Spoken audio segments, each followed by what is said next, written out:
হয়তো কোনো মিসআন্ডারস্ট্যান্ডিং হতে পারে, তার ব্যাপারে হয়তো ভুল হতে পারে, সে একেবারে নিরীহ একটা মানুষ, তাকে হয় আমার কাছে ফিরিয়ে দিন, হয় তাকে আমার কাছে ফিরিয়ে দিন, নয় আমাকে তার পর্যন্ত পৌঁছায় দিন, নয় আমাকে তার পর্যন্ত পৌঁছায় দিন। তার ব্যাপারে কথা বলারও কেউ থাকবে না, তার ব্যাপারে আপনাদের সামনে ফেস হওয়ারও কেউ থাকবে না, আমাকে তার পর্যন্ত অ্যাটলিস্ট পৌঁছায় দিন। আমি আপনাদেরকে না মামলাত গুলো আদায় করতে পারতেছি, না আমার নামাজের কোনো অর্থ ঠিক আছে, না আমার কোনো কিছু ঠিক আছে, আমি এই জীবনটা চাচ্ছি না এরকম। আমার দিন শেষে আমার রবের সামনে দাঁড়াতে হবে, দিন শেষে আমাকে আমার রবের সামনে দাঁড়িয়ে ইন্ডিভিজুয়ালি আমার জবাবদিহিটা আমাকেই করতে হবে। আমি এই লাইফটা আর বেয়ার করতে পারতেছি না, আমি আর কোনোভাবেই আমি এটা নিতে পারতেছি না। আমি ফিজিক্যালি প্রচন্ড রকম উইক হয়ে গেছি। আমি হাত জোর করে বলবো আপনাদের কাছে, আমার এই নিউজটা আপনারা মাননীয় প্রধানমন্ত্রী পর্যন্ত পৌঁছে দিন। আমি হাত জোর করে বলবো আপনারা প্রধানমন্ত্রীর কাছে আমার এই নিউজটা পৌঁছে দিন। উনি যেন অতি সত্বর অনেক অল্প সময়ের মধ্যে ওনাকে আমাদের কাছে ফিরিয়ে দেন। উনি একেবারেই নিরীহ সাধারণ একটা মানুষ, ঠিক আমি যেমন, ঠিক উনি যেমন, ঠিক আমি যেমন, আমরা প্রত্যেকে নিরীহ মানুষ। আমি কিছুই জানি না, আমি এই অঙ্গনের মানুষও না, আমি আবার বলি আমি এই অঙ্গনের মানুষও না। তাই আমার কথায় যদি কোনো ত্রুটি বিচ্যুতি থাকে, কোনো ভুলভ্রান্তি আপনাদের দৃষ্টিগোচর হয়, আমি আপনাদের কাছে ক্ষমা প্রার্থী। আমি মানসিক ভাবেও ভালো নেই, আমি শারীরিক ভাবেও ভালো নেই। আমার পক্ষ থেকে আমি আপনাদের বোন, আমি ওনাকে অনেক ভালোবাসি, আমি আপনাদের বোন, জাস্ট আমি ওনাকে ফিরে পেতে চাই। আমি আপনাদের বোন, আপনারা সবাই আমাকে একটু হেল্প করবেন। আমি আপনাদের বোন, আমি আর এর বেশি কিছু আপনাদেরকে আমি বলতে পারতেছি না, আমি আর বেশি কিছু আর আপনাদেরকে বলতে পারতেছি না, আমি আর পারতেছি না, আমি জাস্ট কিছু পারতেছি না, আমি আর কিছু পারতেছি না। আমার পক্ষ থেকে প্রধানমন্ত্রী পর্যন্ত লেটার দেওয়া হয়েছে, আমি ডিবি কার্যালয়ে গিয়েছি, আমি র্যাব সদর দপ্তর গিয়েছি, পুলিশ হেডকোয়ার্টার গিয়েছি, এবং প্রত্যেকের কাছে আমার পক্ষ থেকে একটা লেটার পৌঁছে দেওয়া হয়েছে। আমি আসার আগে র্যাব হেডকোয়ার্টার থেকে র্যাবের ডিজি স্যারের সাথে দেখা করে এসেছি। উনি আমাকে আশ্বস্ত করেছেন যে আমাদের কাছে নেই, অ্যাটলিস্ট আমাদের কাছে থাকে আমি আপনাকে ইনফর্ম করতে পারতাম, আমাদের কাছে নেই। আমি তার সার্বিক সহযোগিতা কামনা করে এসেছি যে আপনি আমাকে সাহায্য করেন। তিনি আমাকে আশ্বস্ত করছেন, তিনি তার নাম্বারগুলো রেখেছেন, তিনি বলেছেন যে আমরা দেখতেছি, যদি কোনো খবর পাই আমরা জানাবো। আমাকে প্রশ্ন করেছেন আপনি কি মনে করেন যে সে আমাদের প্রশাসনের কাস্টাডিতে আছে?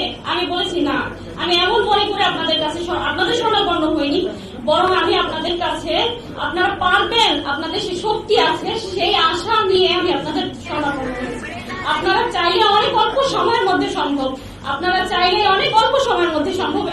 এমন একটা নিরীহ মানুষের উপরে কি জন্য এই ধরনের একটা অভিযান হবে? উনি তো একেবারেই সাধারণ মানুষ, হয়তো কোনো ভুল বোঝাবুঝি হতে পারে, ওনাকে ফিরিয়ে দিন, আল্লাহর ওয়াস্তে ওনাকে ফিরিয়ে দিন। আমাকে একটা সাউন্ড লাইফ লিড করার মতো একটা পরিস্থিতি তৈরি করে দিন, আমি কিছুই করতে পারতেছি না, আল্লাহর ওয়াস্তে ওনাকে ফিরিয়ে দিন। আপনারা চাইলে অনেক কিছু অনেক সহজ ভাবেই সম্ভব। আমি আপনাদের কাছে আবারও ক্ষমা প্রার্থী যদি আমার কথার মধ্যে কোনো ভুল বিচ্যুতি আপনাদের দৃষ্টিগোচর হয়ে থাকে। আমি আমার কথা শেষ করতেছি, এই মেসেজটুকুই আমার পক্ষ থেকে আপনারা পৌঁছে দিবেন। আমি কথা শেষ করার আগে আপনাদেরকে আবারও ধন্যবাদ জানাচ্ছি।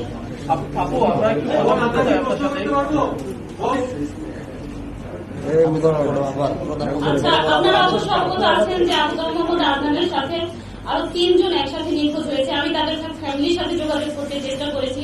আসলে রংপুরের এরা ফ্যামিলিগত ভাবে মানুষগুলো এমন যে তাদের হয়তো বা আমি জানি না, তারা খুবই নিরীহ অথবা হয়তো বুঝতেছে না। আমি তাদের সাথে যোগাযোগ করেছি, আসার জন্য বলেছি যে আমরা ব্রিফিং আয়োজন করেছি কনফারেন্সের, কিন্তু তারপরে তাদের রেসপন্সটা ছিল এমন যে হ্যাঁ আপু আপনি করতেছেন, আপনি করতে থাকেন, আমরা আসতে পারলাম না, এই ধরনের। তো দুঃখিত যে আমি তাদেরকে আপনাদের সামনে উপস্থিত করতে পারিনি। 3টা মানুষ, আমি 4জন মানুষ কার সহ, এটা অবশ্যই কোন প্রাইভেট কোন সংস্থার কাজ হতে পারে না, জাস্ট এটুকুই আমার ধারণা। এটা কোনো প্রাইভেট ভাবে তাকে গুম করা হয়েছে, এটা হতেই পারে না। প্রশাসন চাইলেই অনেক অল্প সময়ের মধ্যে এটা একেবারে সম্পূর্ণরূপে উদ্ঘাটন করতে পারে, একদম চুলচেরা, আর কিছুই বাকি থাকবে না। এখানে প্রশাসন যদি এখানে করতে পদক্ষেপ করে। অল্প সময়ের মধ্যে এই বিষয়টাই সুরাহা করা সম্ভব।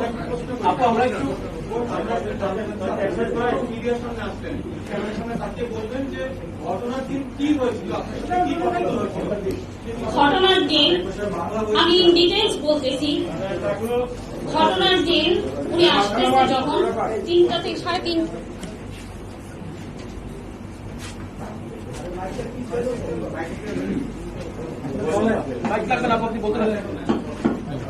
উনি 3:30টায় কি 3টা কি 3:30 আনুমানিক, আমি এক্সাক্ট টাইমটা বলতে পারছি না, তখন উনি বের হয়, রওনা করেন তার বগুড়া একটা প্রোগ্রামের উদ্দেশ্যে। বগুড়া একটা প্রোগ্রামের উদ্দেশ্যে রওনা করে, সাথে ফিরোজ ভাই এবং মুহিত ভাই নামে 2 ব্যক্তি তার সাথে ছিল সফরসঙ্গী হিসেবে। আর যার কার তার নাম হচ্ছে আমির, সে নিজেই ড্রাইভ করতেছিল। এই 4 জন বগুড়ার প্রোগ্রামের উদ্দেশ্যে রওনা করে। উদ্দেশ্য ছিল প্রোগ্রাম শেষ করে ঢাকা ফিরবে, ঢাকা আমার কাছে উনি আসবেন। কিন্তু 4টার দিকেই, আমি টাইম এক্স্যাক্টলি আপনাদের বলতে পারবো যদি ফোনটা চেক করি, 4টা কি তার কিছু পরেই উনি আমাকে কল করে বলতেছে, আমি আর কি তাকে কল করে আস্ক করতে চেয়েছি যে কি খাবার, কি রান্না করবো আর কি। সেজন্য উনি খুবই ফেড আপ হয়, খুব রেগে যায় আমার উপরে, যে কিভাবে আছি, কেমন আছি, এই প্রশ্নটা না করে কিভাবে কি খাবো এই প্রশ্ন করতেছো। তখন সে বলতেছে যে আমি আমার পেছনে 2টা বাইক আমাকে ফলো করতেছে, আমার মনে হচ্ছে যে আমাকে 2টা বাইক ফলো করতেছে। তখন আমাকে বললো জাস্ট আমার জন্য দোয়া করো, আমি যেন নিরাপদে বাসায় পৌঁছতে পারি। তখন আমি ওনার উনি খুব রেগে যাওয়ার কারণে আমি আর কোনো প্রশ্ন করিনি, আমি রেখে দিলাম। দেন কিছুক্ষণ পরে উনি নিজেই আমাকে আবার কল করে বলছে যে ঠিক আছে রান্না করো, আমরা 4 জন আসতেছি। হ্যাঁ আলহামদুলিল্লাহ, এখন আর বাইকগুলো দেখা যাচ্ছে না। কিছুক্ষণ বলতে তাও প্রায় 20 থেকে 25 কি আধা ঘন্টা পরে আর কি আমাকে আবার বলতেছে যে এখন আর ওই বাইকগুলো দেখা যাচ্ছে না। তারপর এ পর্যন্ত মাঝখানে মধ্যে ওনার সাথে আমার অসংখ্য বার কথা হয়, কতটুকু এলাম কি আর কতটুকু এলা আস করলেই, এটা উনি সবসময় ওনার একটা অভ্যাস, উনি আমাকে একটা ম্যাপ স্ক্রিনশট দিয়ে পাঠায় দেয় হোয়াটসঅ্যাপে। তো ওই দিনও অনেকগুলো ম্যাপ শেয়ার করছে যখন যেখানে ছিল। লাস্ট আমি যখন ওনাকে কল করি 2টার দিকে, মেবি উনি কারে ঘুমিয়ে পড়েছে, এজন্য আমার কলগুলো রিসিভ করতে পারে। লাস্ট কলগুলো শুধু হয়তো ঘুম ভাঙতে পরে উনি আমাকে একটা ম্যাপ শেয়ার করে, সেই ম্যাপটা শেয়ারের লাস্ট টাইমটা ছিল 2:37। তো আমারও চোখ লেগে গিয়েছিল, আমি হুট করে যেই দেখলাম যে ম্যাপটা 2:37-এ শেয়ার করা, তারপরে তো চলে আসার কথা। ওখানে শো করতেছিল ডেস্টিনেশন 18 মিনিট, 18 মিনিটের মধ্যে উনি মিরপুর ইন করবে এরকম। তো আমার যখন চোখ খুলে আমি দেখতেছি প্রায় 2:45, তারপর তাড়াতাড়ি চলে আসবে, আমি খাবারগুলো রেডি করব। আমি হুড়মুড়িয়ে উঠি, উঠার পরে আমি ওয়েট করতেছি, হতে পারে কোনো কারণে লেট হইতে পারে। আমি 3:30 প্রায় 4টা অব্দি ওয়েট করে আবারও কল করি, 3টার দিকে কল করি ওনার ফোনে, 3টা কি তাই একটু পরে, তখন থেকে ফোনটা সুইচ অফ পাই। তারপরেও আমি কিছু মনে করি হতে পারে তার ফোনে চার্জ নেই। তারপর আরো কিছুক্ষণ পরে আমি আমিরের নাম্বারে, যার কার ড্রাইভ যে করতেছিল, তাকে কল করি। কল করার পর তার ফোনও সুইচ অফ পাই। তখনই আমার কাছে একটু সন্দেহ হয়। তারপর থেকে আমি লাগাতার ট্রাই করতে থাকি, আর একটু ওয়েট করি, এভাবে 5টা বেজে যায়। 5টার পরে আমি যাদেরকে চিনি বা ওনার সাথে যারা মোটামুটি চলাফেরা করে, এদেরকে আমি নক করা শুরু করি। আর ফ্রাইডে ওনার একটা প্রোগ্রাম খুতবা ছিল, সাবার একটা খুতবা ছিল, সেই খুতবায় উনি অ্যাটেন্ড করলো কিনা আমি প্রায় 6টা অব্দি তাকে অনেককে কল করার পরে আমি 6টার পরে ওখানেও কল করি যে ওখানে চলে গেল কিনা কোনো কারণে। তারাও বললো যে না, এখানে আসেনি। এই ছিল ঘটনা। দেন তারপরে আমি দারুস সালাম থানায় উদ্দেশ্যে রওনা হয়ে যাই, কারণ আমি যে দেখেছি ওখানে গাবতলী শো করতেছিল, সেজন্য আমি দারুস সালাম থানায় যাওয়ার পরে তারা আমাকে বলেন যে আপনার সব ডিটেলস গুলো নিল, আদনান সাহেবের সব নাম্বার সবকিছু নিল, নেওয়ার পরে বলতেছে যে আমরা লোকেশন জেনে দেন আমরা একটা আপনাকে জানাবো কিছু একটা। তারপর আমি জানতে চাইলাম অ্যাটলিস্ট তুমি কোথায় আছে, এটা ইনফরমেশনটা আমি কোথায় পাবো। তখন তারা আমাকে বললো যে আপনি এক কাজ করেন, ডিবির ওখানে যান, র্যাবের কার্যালয়ে যোগাযোগ করেন, তাদের পর্যন্ত গিয়ে আপনি জানার ট্রাই করেন যে আসলে উনি কোথায় আছে। আমি গেলাম। পরের দিন দারুস সালাম থানায় আমার সারাদিন লোক বসেছিল, একেবারে রাত অব্দি। তারপর তারা যে না এখানে লোকেশনটা এখানে না, তাই তারা এখানে জিডি নিতে পারবে না। যদি জিডি করতেও হয় তবুও যেন পল্লবী গিয়ে করি। তো পল্লবী যাওয়ার পরে তারাও বিষয়টা আমলে নেয়নি, একই কাহিনী করলো যে আমি লোকেশন দেখবো, দেন আমরা জানাবো। সেম আমি ওভাবে বসে থেকে চলে আসি। তারপর আবার লাস্ট আমি কিবার আমার কাছে দিন রাত সব সমান, ডেট তারিখ সব সমান, তাই আমি এখনো বলতে পারবো না আজকে কত তারিখ কিংবা আজকে কি বার। তো আমি তারপর পল্লবী থানায় মেবি গতকালের আগের দিন রাতে আমি গিয়ে ওনার একটা পার্সোনাল নাম্বার আছে এটা শেয়ার করি যে স্যার আমার একটা ভুল হয়ে গেছে, পাবলিকটা দিয়েছিলাম, পার্সোনালটার কথা আমি ভুলে গিয়েছিলাম।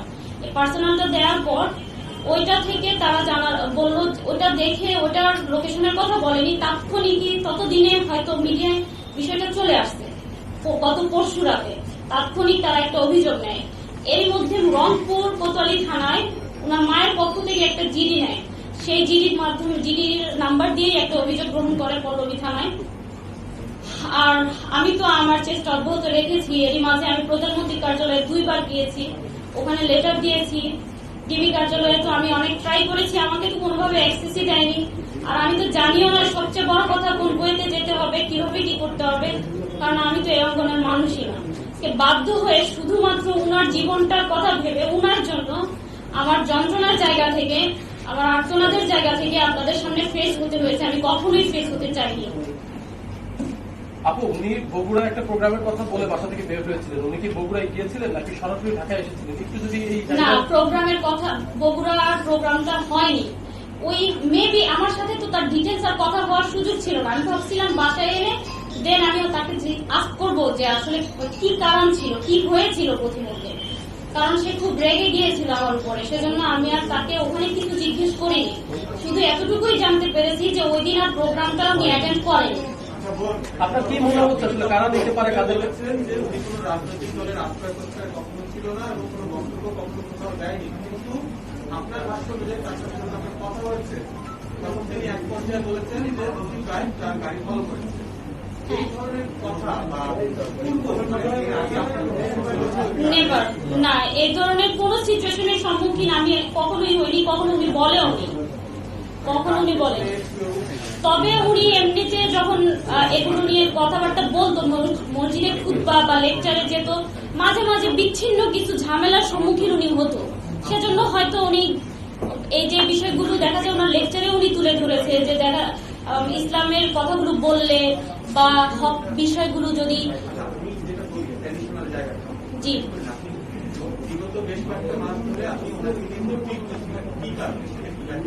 বিগত কয়েক মাস ধরে আমি তাকে নিয়ে উদ্বিগ্ন ছিলাম এরকম আমি বলিনি।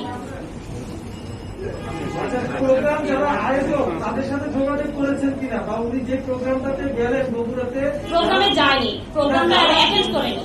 যারা আয়োজক, যারা এটা আয়োজন করলেন, যারা আয়োজক আমি তাদেরকে চিনি না। আর তার কোথায় কখন প্রোগ্রাম থাকে এগুলো সব তো আর আমার সাথে শেয়ার করে না। আমি তো সবার নাম, যেগুলো পোস্টার হয় জাস্ট ওগুলো হয়তো বা আমি জানি। আর খুদবার ওখানে আমি কল করতে পেরেছি এজন্য যে এটা পোস্টার হয়েছিল, আদারওয়াইজ আমি তো জানি না কাদের সাথে তার কথা হচ্ছে। আমি তো আপনাদের সাথে ফেস হচ্ছি, এভাবে তো ফেস হওয়ার প্রশ্নই আসে না।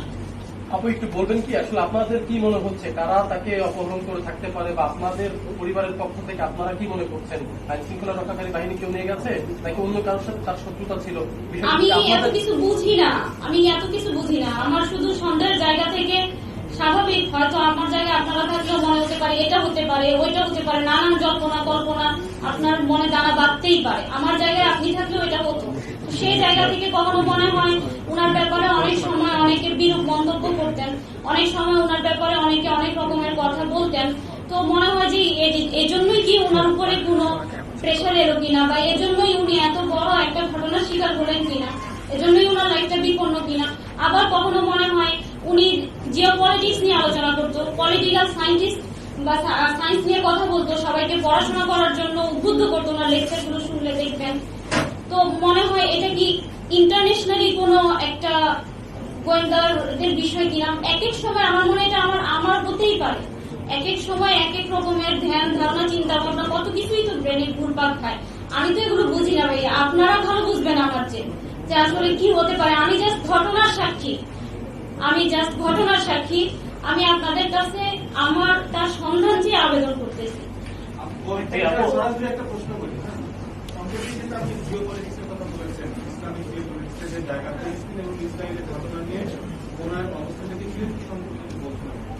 ফিলিস্তিন ইসরায়েলের বিষয় নিয়ে ওনার অবস্থান বলতে আপনি কি আজ করতেছেন? মানে উনি কোনো বক্তব্য দিয়েছিলেন? উনি ওনার বক্তব্যগুলোতে তো আছেই, উনি তো ইসরায়েলের ব্যাপারে বলতেনই। আমরা মুসলিম বলতেই আমরা সকলেই আল আকসাকে ভালোবাসি, আর আল আকসার উপরে যাদেরই রক্তচক্ষু থাকবে সে ব্যাপারে আমাদের দিল থেকে একটা তাদের প্রতি বেদনা থাকবে, একটা যন্ত্রণা কাজ করবে। That's it. আচ্ছা আপু, এরকম ঘটনা অনেক সময় দেখা যায় যে আইন শৃঙ্খলা রক্ষাকারী বাহিনী পরবর্তীতে গ্রেপ্তার স্বীকার করে। তো আপনাকে এখানে কোনো আশঙ্কা আছে কিনা? অ্যামনেস্টি ইন্টারন্যাশনাল উদ্বেগ জানিয়েছে, আন্তর্জাতিক কোনো মানবাধিকার সংস্থার সাথে আপনারা যোগাযোগ করেছেন কিনা, কিংবা ফার্দার আপনারা আর কি কি স্টেপ নেবেন ওনাকে পাওয়ার জন্য? জি, আমাদের একটা অলরেডি একটা আবেদন সাবমিট করা হয়েছে।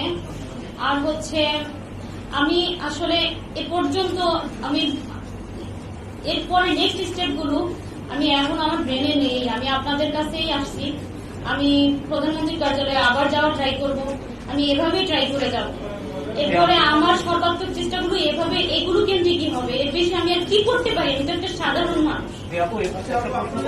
আমি যমুনা টেলিভিশন থেকে আসছি। সেটা হচ্ছে আমাদের আসলে ব্যক্তিগত জীবন নিয়ে আমাদের তারপরেও যেহেতু উনি মিসিং এবং এটা নিয়ে সারা বিশ্ব নিয়ে আলোচনা হচ্ছে বাঙালিদের মধ্যে, একটু তার আবু তহা মোহাম্মদ আদনান, এই আমরা জানি তার নাম আফজালুল আদনান, আবু তহা মোহাম্মদ আদনান এবং তার এই যে পরিচিতি, এইটা উনি আসলে কিভাবে হয়ে ওঠেন এটা একটু বলবেন? তার আসলে ব্যাকগ্রাউন্ড বা তার পড়াশোনা বা এগুলো ওটা হচ্ছে তার আইডি কার্ডের নেম। আর আবু তহা মোহাম্মদ আদনান দিয়ে তার অফিসিয়াল পেজ গুলো চলতো, ইউটিউবে এই নামটা দেওয়া ছিল, যার জন্য এই নামটাতেই উনি পরিচিত। আর পড়াশোনার ব্যাকগ্রাউন্ড হচ্ছে উনি ফিলোসফিতে মাস্টার্স করেন, দেন উনি সালাফি মাদ্রাসা থেকেই অ্যারাবিকের উপরে বিভিন্ন অনেক টিচারের থেকে অনেক মুরব্বীদের থেকেই শিক্ষা গ্রহণ করেন। তবে উনি এমন না, আমি আবারও বলতেছি, এই কথাটা আমি শুরুতে বলছি যে উনি সালাফি কিংবা হানাফি কিংবা হাম্বলি কিংবা কওমি কিংবা দেওবন্দি কিংবা আহলে হাদিস, উনার এরকম কোনো পরিচয় নেই। উনি সবার থেকে উনি সংকীর্ণ মনের ছিলেন না, উনি হকটা সব জায়গা থেকে গ্রহণ করতেন এবং উনি প্রচুর পড়াশোনা করতেন, অনেক বেশি পড়াশোনা করতেন। জাস্টিস তকি উসমানীর বইগুলো উনি পড়তেন। আমার বাসায় যে বইগুলো আছে, রংপুরে ওনার যে বইগুলো আছে, এগুলো মানে সব বাইরের স্কলারদের বই আছে অনেক, মানে উনি সবার থেকেই এলেম নিতেন। উনিও তো সাধারণ একটা মানুষ, আর ব্যাকগ্রাউন্ড ওনার জেনারেল। রাজনীতির সাথে যুক্ত না, রাজনীতির সাথে যুক্ত থাকার অপরাধ মনে করেন? আমি এগুলো বুঝি না, আমি রাজনীতি কি জিনিস জানিও না।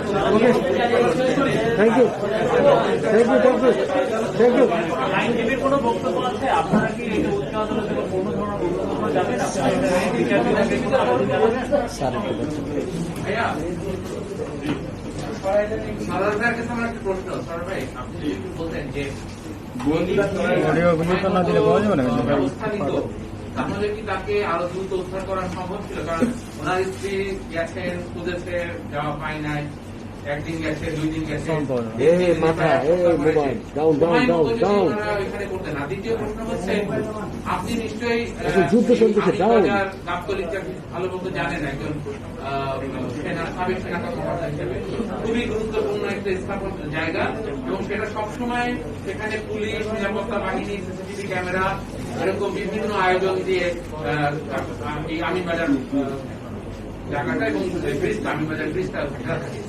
এরকম একটা স্পষ্টকাতর জায়গা থেকে একজন ব্যক্তি নয়, 4 জন ব্যক্তি, একটি গাড়ি এখান থেকে মিসিং হয়ে যাওয়াটা কি রাষ্ট্রের কতটা ব্যর্থতা বলে মনে করেন? দেখুন, এটা আমি শুরুতেই বলেছি যে অত্যন্ত উদ্বিগ্নের কারণের জায়গাটা এটা যে শুধু একজন ব্যক্তি না, 4 জন ব্যক্তি একটি গাড়ি সহ। প্রাইভেট কোন শত্রু বা কোন এগ্রিভ পার্সনের পক্ষে এটা কোনোভাবেই সম্ভব নয়।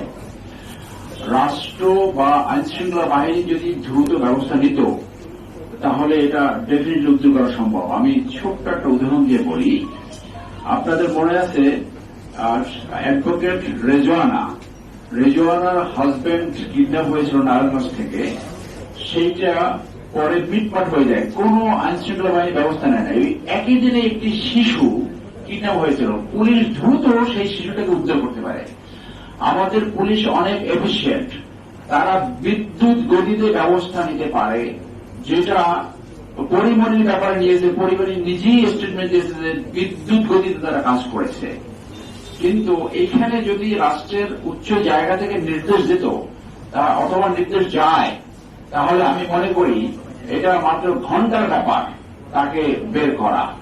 আর যে কোনো ভাবে তার শত্রু থাকুক, প্রাইভেট থাকুক, যে কোনো ব্যাপারে যদি কোনো নাগরিক নিখোঁজ হয়, সেখানে পুলিশের দায়িত্ব হলো তাকে খুঁজে বের করে তার ফ্যামিলিকে বলা এইটা হয়েছে, তার একটা জবাব দিতে হবে, এইটা পুলিশের অব্লিগেশন। কিন্তু যখনই আমাদের সন্দেহের সৃষ্টি এখানে হয়, যখন পুলিশ দায় সারা জবাব দেয় অথবা স্কিপ করতে চায়, এই থানা না ওই থানা না ওই থানা, এবং একটা দায় গোছের, যেমন আজকে স্বরাষ্ট্রমন্ত্রী গতকালকে বোধহয় আজকে আনসার একাডেমিতে একটা আনসারদের পাসিং আউট প্যারেডে বলছে আমরা গুরুত্বের সাথে দেখছি।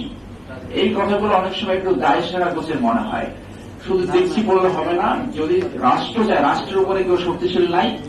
আমাদের পুলিশ বাহিনী র্যাব অত্যন্ত দক্ষ, তারা জেলে 1 ঘন্টা 2 ঘন্টার ভিতরে এই কেস উদ্ঘাটন করা সম্ভব, তারা এর পিছনে উদ্ঘাটন সম্ভব। এবং আমরা আশা রাখবো, আমি এই ফ্যামিলি লয়ার হিসেবে এই 4টা প্রাণ এবং গাড়ির কথা বাদ দেন, তাদেরকে দ্রুত রাষ্ট্র তার রেসপন্সিবল দায়িত্ব পালন করে তার ফ্যামিলির কাছে ফেরত দেবে। ধন্যবাদ আপনাদের। এটা নিয়ে আপনারা আদালতে যাবেন? এটা নিয়ে আদালতে যাবেন?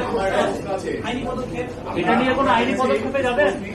আমি একটা কথা বলি যে আমরা জেনেছি যে আদনান সাহেব তার বক্তৃতায় যে সব প্রশ্নগুলো উত্থাপন করতেন সবসময় সেটা হচ্ছে জুদাইজমের বিরুদ্ধে, সেটা হচ্ছে জার্নিস্ট মুভমেন্ট নিয়ে কথা এবং বলতেন। হচ্ছে সেটা জুদাইজমের বিরুদ্ধে এবং ইহুদিজমের বিরুদ্ধে। আমরা জায়গা থাকি যে ইহুদিজমের বিরুদ্ধে কথা বললে সারা পৃথিবীতে তারা তাদের গোয়েন্দা সংস্থা যে মুসা, তারা সে ভয়ঙ্কর হচ্ছে পাওয়ারফুল। আপনারা কি সাবস্ক্রাইব করছেন যে এই না, এটা তো আপনি দেখছেন যে তার স্ত্রী বলেছে সন্দেহের অবকাশ থেকে যায়, কারণ যখন এটা উদ্ঘাটন না হবে যে কোনো ধরনের সন্দেহই হতে পারে। আইনি পদক্ষেপ আমরা এর আগের ঘটনাগুলো আমরা দেখেছি যে এগুলার নিয়ে রিড করা সম্ভব। আইনি পদক্ষেপ তো পুলিশ স্টেশনে যাওয়া একটা আইনি পদক্ষেপ। তো পুলিশ তো সেখানে সঠিকভাবে এখন পর্যন্ত দায়িত্ব পালন করেছে বলে আপনি দেখেন 10 তারিখ থেকে আজকে 16 তারিখ, 6 দিন। তো 6 দিন কিন্তু কম সময় না। তো 6 দিনে মাত্র একটা জিডি হয়েছে। তিনি কার কাছে যেতে পারতেন? রাষ্ট্রের সর্বোচ্চ ব্যক্তি প্রধানমন্ত্রীর কাছে আবেদন করেছে, তাকে মা বলে সম্বোধন করেছে। তিনি আর কোথায় যেতে পারতেন? র্যাবের ডিসি অত্যন্ত দক্ষতার সাথে তারা দায়িত্ব পালন করে। আর কোথায় যেতে পারতেন? আইজিপি পুলিশ তার কাছে আবেদন করছে। এর চেয়ে বড় আইনি পদক্ষেপ আর কি হবে? রিড করা যাবে, আদালতের কাছে যাওয়া যাবে, ইভেন আদালত সুগমভাবে এইটার বিরুদ্ধে ব্যবস্থা নিতে পারে। কারণ একটি 2টি মানুষ না, 4টি মানুষ একসাথে নিখোঁজ হয়ে আছে, and that to প্রায় 1 সপ্তাহ। তো এই ক্ষেত্রে যদি পুলিশ বাহিনী, ল এনফোর্সিং এজেন্সি যদি সঠিকভাবে দায়িত্ব পালন না করে, আইনের কাছে গেলে আইন তো পুলিশের কাছেই সেটাকে বলবে যে আপনারা ব্যবস্থা নেন। তো প্রথম দায়িত্বটা তো আসলে এই ক্ষেত্রে পুলিশের দায়িত্ব। ধন্যবাদ আপনাদের সবাইকে। দিনে আপনার কাছে কোন ধরনের সন্দেহজনক কল বা এসএমএস কি এসেছে কিনা? আর আপনি সবশেষ ওই দিন মানে বৃহস্পতিবার রাত 2:37 যে লোকেশনটি পেয়েছেন সেটা যে কেউ শেয়ার করতে পারে, আমি তার ফোন নিয়ে আমি করতে পারি। তার সাথে আপনার স্বামীর সাথে আপনার সবশেষ ভয়েস কল হয়েছে এটা আমার দেখতে হবে, 1টা বাজে হবে, 1টায় হবে। জি, স্বরাষ্ট্রমন্ত্রী আজকে জানিয়েছেন যে আইনশৃঙ্খলার সেক্ষেত্রে আপনাদেরকে কি পারিবারিকভাবে কোনো কিছু জানানো হয়েছে? না কিছুই জানানো হয়নি। বা আপনারা কাদের সাথে যোগাযোগ করছেন? সরাসরি জাস্ট একটা তদন্ত পুলিশ আছে, মেবি মানে ডিউটি অফিসার এসআই, ওনাকে আমি কল করি, জাস্ট এটুকুই, না এর বেশি কিছুই না। আমি শুধু সর্বশেষ আমার প্রিয় ইলেকট্রনিক অ্যান্ড প্রিন্ট মিডিয়ার ভাই বোনদের, সাংবাদিক ভাই বোনদের বলবো ন্যায় বিচার পাওয়া অনেক কঠিন। আপনারা যেখানে সড়ক থেকেছেন সেইখানে ন্যায় বিচার নিশ্চিত হয়েছে, ভিকটিম রিমিডি পেয়েছে। উদাহরণস্বরূপ নারায়ণগঞ্জের 7 মার্ডার। আপনাদের প্রোঅ্যাকশন, আপনাদের প্রচেষ্টা, এই সাবিতুন্নাহার যে আজকে সংঘসাময়িক তার বড় ধরনের উপকার হতে পারে, তার প্রিয়জনকে তারা খুঁজে পেতে পারে। এবং এখানে আপনারা চতুর্থ স্তম্ভ রাষ্ট্রের আপনারা আজকে সবাই হাজির হয়েছেন, সবাইকে অশেষ ধন্যবাদ। আপনারাই পারেন এই বিচারে তার প্রিয়জনকে ফেরত পেতে বড় ধরনের ভূমিকা রাখতে। Thank you.